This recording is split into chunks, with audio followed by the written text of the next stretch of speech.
Esta é a história do dia da Rádio Observador.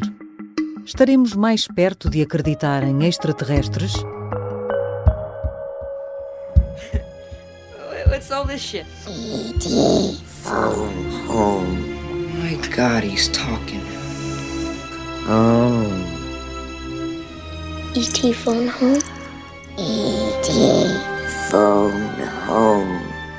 Talvez os imaginemos assim, seres baixinhos, com braços e pernas como nós, mas olhos enormes, cabeças achatadas e só 4 dedos nas mãos, como o ET do filme de Spielberg, o extraterrestre amoroso que só queria ir para casa. Ou então, imaginamo-os como seres disformes e assustadores, capazes de destruir cidades inteiras com um gesto e de matar milhares de humanos com um sopro. Ray, where you going? What are you doing? Get in, Manny. Get out of the truck. I'm not kidding, Ray. Get in, Manny, or you're gonna die. Avistar ovnis ou acreditar em extraterrestres sempre foi visto como uma excentricidade ou até uma loucura. Mas no início de setembro, o Pentágono lançou um site dedicado a registar e identificar episódios com objetos voadores não identificados. E na semana passada, a NASA anunciou a criação de um departamento para estudar esses fenómenos anómalos sem explicação aparente, apesar de um estudo que encomendou não ter encontrado provas de origem extraterrestre nesses episódios. The NASA Independent Study Team did not find any evidence that UAP have an extraterrestrial origin. But we don't know what these UAP are. Como se explicam esses objetos estranhos, avistados e por vezes filmados, que espantam quem os vê? E o que querem dizer exatamente os cientistas quando falam na possível existência de vida fora da Terra? Vou conversar com Miguel Gonçalves, comentador de astronomia, autor da rubrica A Última Fronteira, na RTP, e comunicador de ciência. Eu sou a Sara Antunes de Oliveira e esta é a história do dia.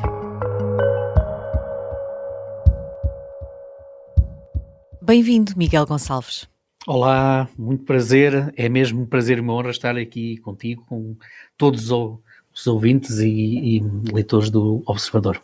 Na conferência de imprensa da semana passada, a NASA apelava ao fim do estigma associado à investigação de fenómenos anómalos não identificados. Está a mudar o tom do discurso sobre ovnis e sobre extraterrestres? Já não é só uma espécie de excentricidade? Sim, até isso está muito patente até na maneira como agora descrevemos este fenómeno, não é? Fenómenos anómalos não identificados. Já não são ovnis? Já não são ovnis, já não são objetos voadores não identificados e já não são discos voadores, que ainda é a designação anterior a tudo isto. E acho que até mesmo do ponto de vista do vocabulário, nós também estamos a caminhar para, de facto, dar um tratamento menos excêntrico, mais próximo do científico, a tudo o que são estas questões. E, portanto, apesar de ainda ser visto como algo eventualmente marginal, mesmo na área da ciência, e pelo público em geral, como é óbvio, apesar de tudo, aquilo que tem acontecido nos últimos meses, não apenas o anúncio da NASA de ontem, e da semana passada, mas também nos últimos tempos tem caminhado nesse sentido, de olhar para este tipo de fenómenos com outro tipo de responsabilidade e outro tipo de análise. E acho que isso é o caminho certo, de facto, para este tipo de manifestações. Bill Nelson, administrador da NASA, dizia na mesma conferência de imprensa que esse estigma existe até entre os cientistas. Por que existe? Porque os cientistas trabalham com factos e trabalham com provas. É só isso que eles pedem. E isso é muito importante que se diga. Todos os cientistas com quem eu falo sobre estas matérias, sejam eles de que áreas forem, da biologia, da engenharia, da física, todos eles desejariam imenso que estivéssemos perante evidências, e este é o termo correto e dourado, evidências de presença extraterrestre no nosso planeta. Mas o que é certo é que já são décadas e décadas de registros, mais ou menos sérios, mais ou menos explícitos, mais ou menos profundos, mas falha sempre aquilo que é o cerne, aquilo que é o fundamental em qualquer análise científica, que é a prova, que é ter algo que possa ser analisado por microscópios, por outro tipo de instrumentação, e depois chegarmos a um veredicto sobre a origem terrestre ou extraterrestre daquilo que está à nossa frente. E, portanto, não podem pedir aos cientistas para trabalharem ou para aceitarem, digamos assim, algo que tem sido, até agora, à falta de provas, uma crença, sobretudo. Algo até muito dogmático. Isso é precisamente o oposto daquilo que é o próprio funcionamento da ciência. Mas fique bem claro, tomar à ciência e tomar aos cientistas que estivéssemos perante provas factuais, algo que possa ser testado, analisado, para então chegarmos a uma conclusão. Se calhar para este estigma de que tanto se fala agora associado aos extraterrestres e aos OVNIs, também contribuem anúncios como o que vimos esta semana, na semana passada, aliás, no México, daqueles supostos corpos fossilizados de alegados extraterrestres. Há alguma base de credibilidade na suposta descoberta por este ufólogo que já foi desacreditado em episódios semelhantes? Sara, eu gostaria tanto, mas tanto, e acho que acabaste de dizer exatamente a questão mais importante, que é este jornalista que apresentou estas supostas múmias extraterrestres, ou estes fósseis extraterrestres, já tem até uma larga experiência negativa associada a este tipo de fenómenos. Ou seja, em 2015, 2016, 2017, ele já apresentou também fotografias e corpos mais ou menos parecidos com este, que depois não sobreviveram a uma análise mais crítica, e nem sequer foi apenas por cientistas, foi mesmo por pessoas, seus colegas, digamos assim, ovniologistas, não sobreviveram a essas análises mais críticas. Foi até desmontado, autenticamente, foram desmontadas estas supostas provas apresentadas já por este ovniologista. Um deles até era o registro de uma criança praticamente mumificada. Há registros também que ele apresentou de espécies indígenas, pessoas indígenas, que foram até deformadas para parecerem extraterrestres, ou até mesmo um caso ainda mais hilariante de bonecos que foram alterados e foram revestidos com uma cola especial para parecer pele, tudo para dar a impressão que estávamos perante corpos extraterrestres. Portanto, este cavalheiro em questão já tem esse historial. Aliás, uma das pessoas que falou precisamente naquela conferência de imprensa é também uma pessoa muito conhecida nos Estados Unidos por estar associada a este tipo de fenómenos, a este tipo de temática, e essa pessoa já veio também publicamente dizer que se arrependeu até de estar lá presente porque percebeu que estávamos perante um embuste. E aquilo que disseste é também extremamente importante sobre esse ponto de vista, que é este tipo de espetáculos, e aquilo é um espetáculo Certo. apenas, não ajuda em nada à dignificação que tem que ter este tipo de temáticas.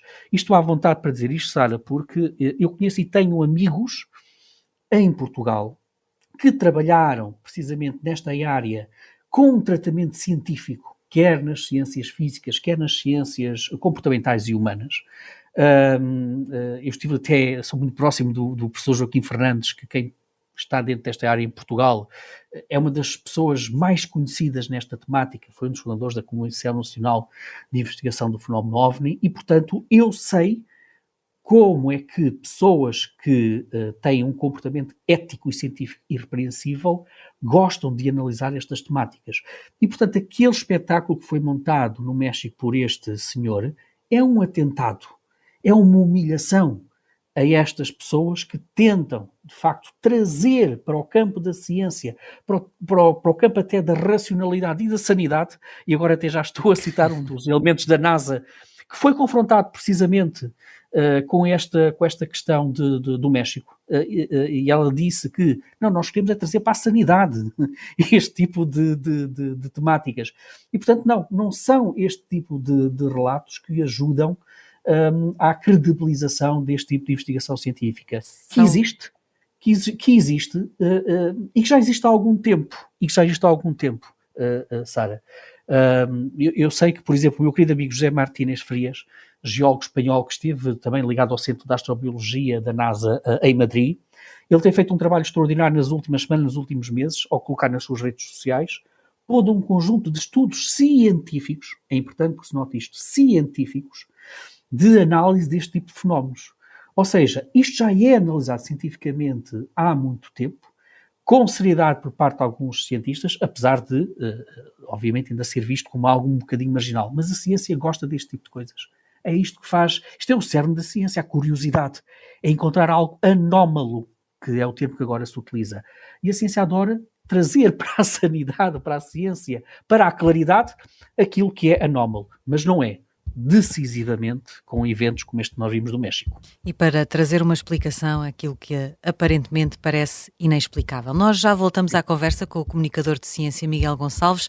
Na segunda parte vamos tentar perceber se há alguma diferença entre acreditar que há vida fora da Terra e acreditar em extraterrestres. E se estamos mais perto de acreditar em qualquer uma das duas hipóteses.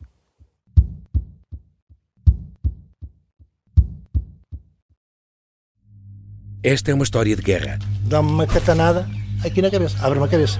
António Lobato foi o português que mais tempo esteve em cativeiro na Guerra de África. E diz-me assim, dá a faca. E eu digo assim, vem buscá-la.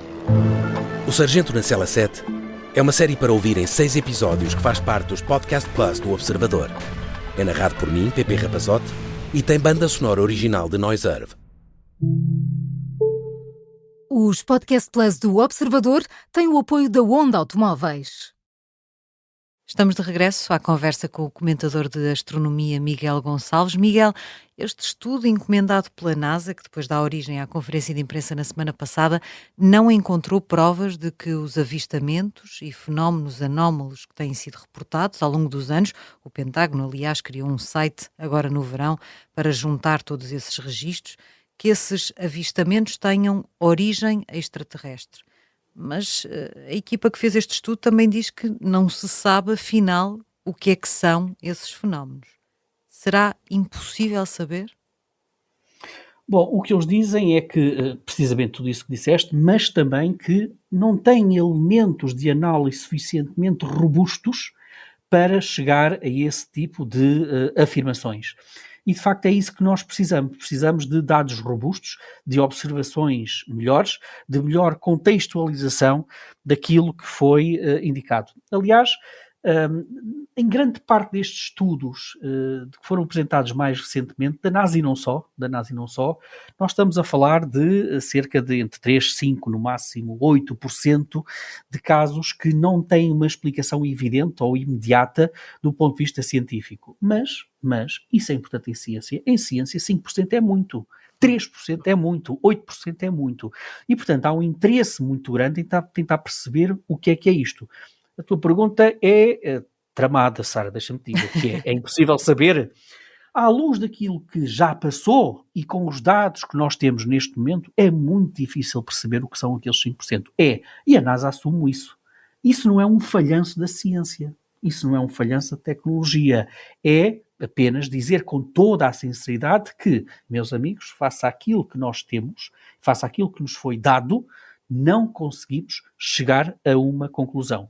Mas se me permites, esta conferência da NASA, este estudo apresentado pela NASA, e é muito importante realçar que foi o próprio administrador da NASA que esteve presente nesta conferência de imprensa. Bill Nelson.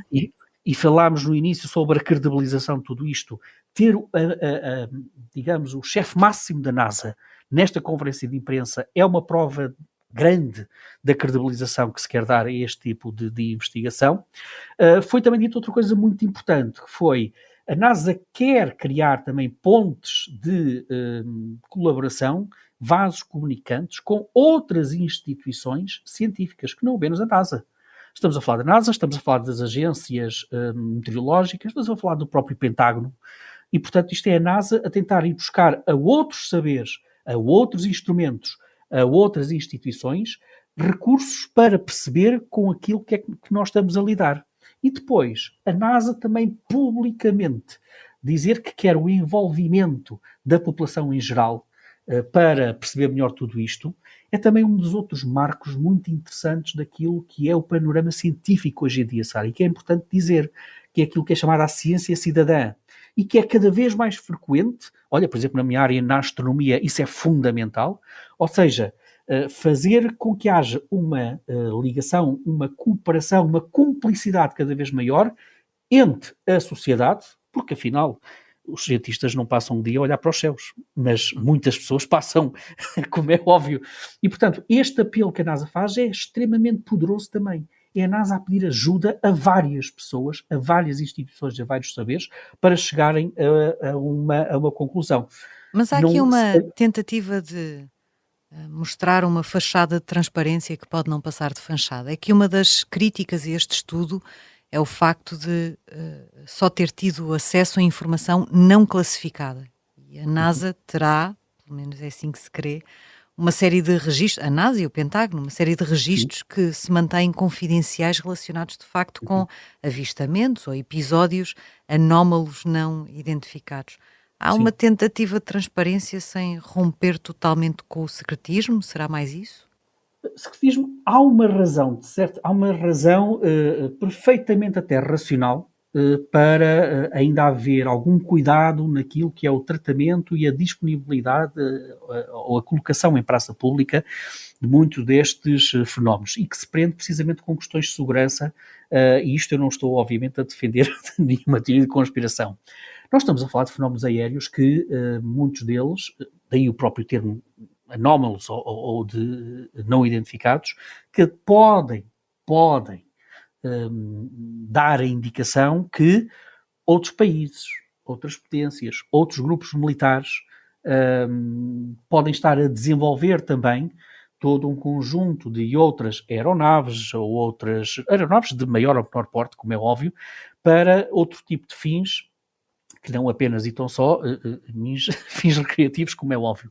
E, portanto, eu consigo compreender a preocupação que uma estrutura militar, como o Pentágono, como a Força Aérea dos Estados Unidos, aliás, como as forças militares de todos os países, não apenas nos Estados Unidos, isto não se registra apenas nos Estados Unidos, em muitas outras sociedades e muitos outros países, há essa preocupação dos militares em tentar perceber se estamos perante uma representação de algo pura e simplesmente não identificado ou se é tecnologia que tem outros fins e que está ligado a outros Estados ou outros grupos. E, portanto, eu consigo compreender que seja necessário para estas estruturas militares analisar com maior profundidade e que vai exigir mais tempo, como é óbvio, alguns destes casos. E, portanto, que de certa forma protejam de outro tipo de olhares essa própria investigação que fazem. Mas o que nós temos visto nos últimos meses é uma disponibilidade das estruturas militares e não só, aos poucos, colocarem cá fora esse tipo de registros. E, portanto, eu creio que não será propriamente por aí que nós devemos centrar esse debate. E também, Sara, se me permites, por uma outra questão. Por que razão é que apareceu, por exemplo, o fenómeno do México?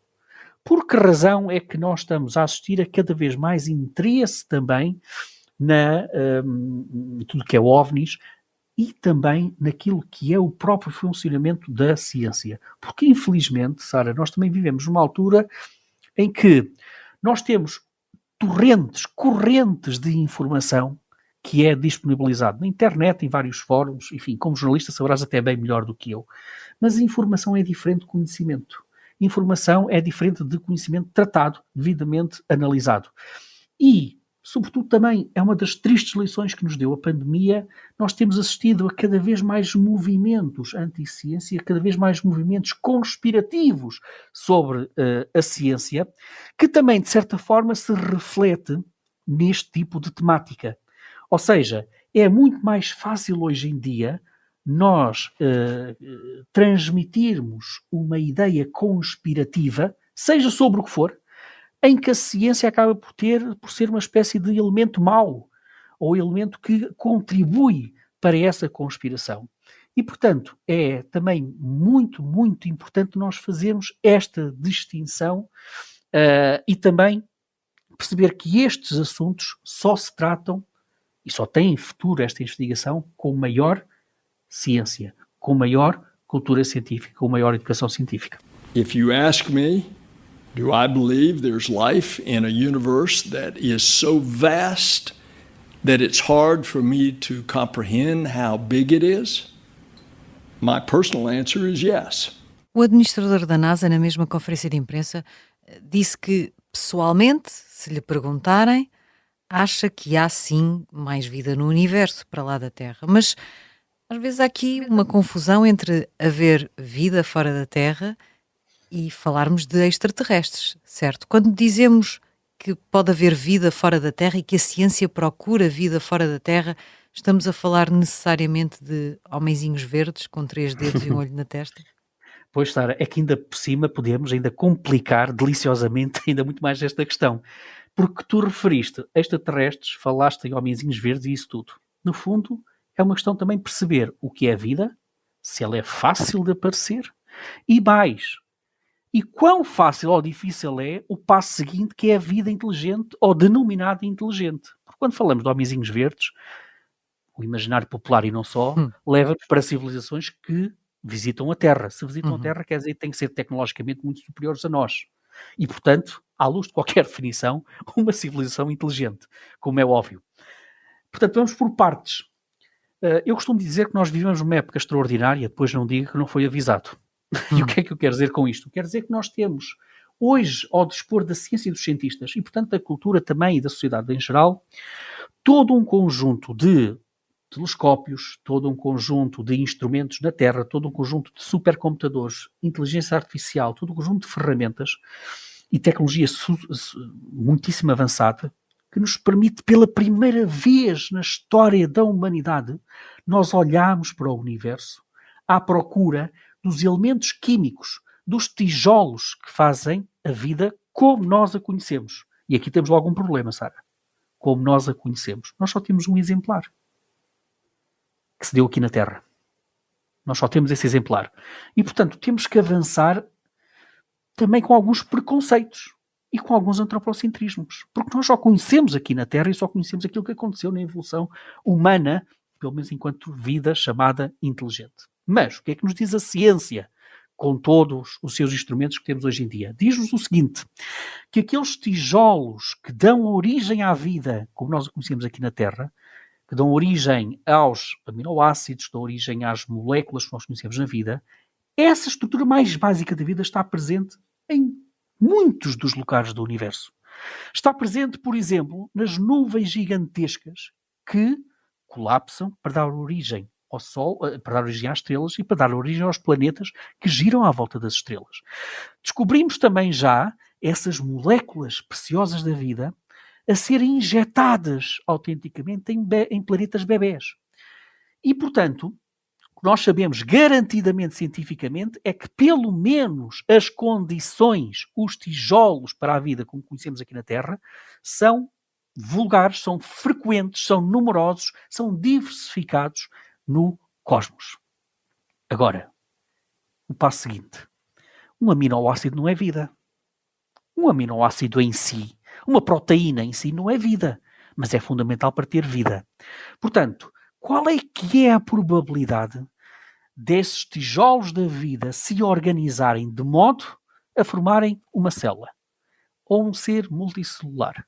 Ou uma lombriga? Ou um lagarto? Aí já é outra conversa. Na Terra nós temos uma ideia de como é que a vida apareceu e como é que evoluiu.